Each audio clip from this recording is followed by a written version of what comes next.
Assalamualaikum warahmatullahi wabarakatuh. Masih bersama saya Syawal Lingka di channel Sukunui.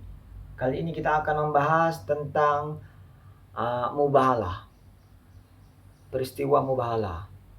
Peristiwa ini terjadi di Madinah pada 24 Zulhijjah tahun 9 Hijriah. Yaitu ketika delegasi dari Kristen Najran datang ke Madinah untuk bertemu dengan Rasulullah SAW untuk memperdebatkan tentang klaim kenabian Nabi Muhammad, bahwa ia adalah dia mengatakan bahwa Nabi Isa adalah hamba Allah, bukan Tuhan. Setelah terjadi perdebatan dan Nabi mengatakan bahwa Isa bukan Tuhan, sampai pada titik ketika pendeta dari Najran menantang untuk bermubahalah, dan itu disetujui oleh Nabi Muhammad. Dan peristiwa itu akan diadakan di tanah lapang di Bukit Merah, yang kini di situ ada masjid namanya Masjid Mubahalah untuk memperingati peristiwa tersebut. Kemudian turunlah ayat Ali Imran ayat 61. Faman hajjaka fihi min ba'di ma ja'aka minal ilmi faqul ta'alau nad'u abna'akum wa nisa'ana wa nisa'akum wa anfusana wa anfusakum summa nabtahil fanaj'alna la'natullahi 'alal kazibin. Ayat ini turun pada peristiwa mubahalah itu, dan Nabi memanggil Ali, Fatimah, Hasan, dan Hussein. Nabi membawa ahlul kisah yang disucikan Allah sesuci-sucinya, karena mereka suci, karena mereka dijamin oleh Allah. Disinilah mubahalah itu memberi kekuatan, sehingga pendeta-pendeta dari Najran ketakutan, sehingga mereka bersedia membayar jizyah dan membatalkan mubahalah itu sendiri. Mereka bersedia membayar jizyah dan bersedia menolong ketika mereka dipanggil. Peristiwa ini sendiri meninggikan ahlul bait itu, karena Ali dianggap Nabi adalah dirinya sendiri,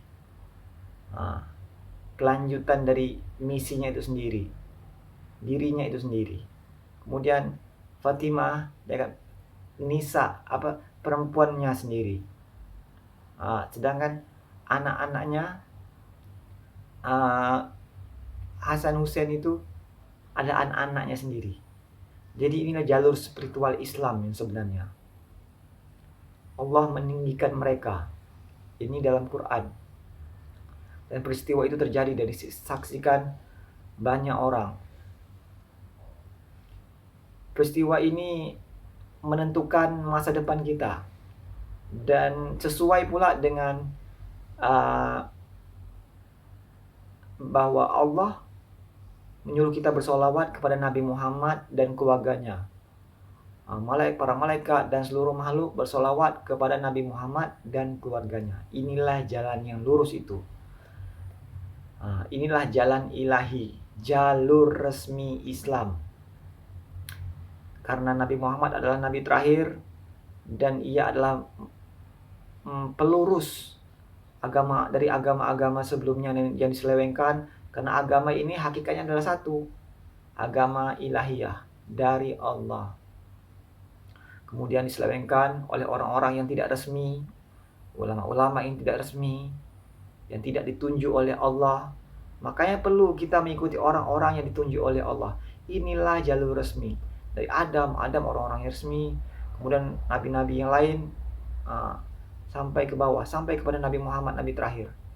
Ini orang resmi. Kemudian Nabi menunjuk orang-orang resminya Islam, untuk menjaga Islam. Inilah Ali, Fatimah, Hasan, Hussein, sampai ke Imam 12, yaitu Imam Muhammad bin Hasan al-Askari. Ini adalah jalur resmi Islam. Peristiwa ini menunjukkan bahwa mereka adalah orang-orang suci yang ketika bermubahalah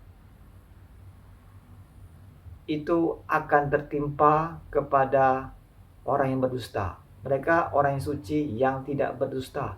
Mereka orang-orang pilihan Allah. Mereka adalah orang-orang yang benar. Jadi kita harus berpihak sebagai umat ini, kita harus berpihak kepada orang yang benar, taat kepada orang yang benar, mengikuti seluruh perintah-perintah mereka. Itulah yang menjadikan kita selamat, sesuai dengan wasiat Nabi, yaitu barang siapa aku tinggalkan 2 perkara yang apabila kalian berpegang teguh kepada keduanya, kalian tidak akan tersesat selama sepeninggalku, yaitu Al-Quran dan itroh ahlul baitnya, terah keluarganya, tidak akan tersesat selamanya. Semoga kalian memahami dan mengikuti jalan ahlul bait ini, mengikuti petunjuk ilahi ini. Ini adalah jalan Allah, jalur resmi Islam, karena mereka adalah orang-orang suci, orang-orang yang benar, maka kita wajib mengikutinya. Tinggalkan yang lainnya, karena akan menjauhkan dari jalan Allah. Inilah jalur Islam yang murni, jalur Islam yang benar. Assalamualaikum warahmatullahi wabarakatuh.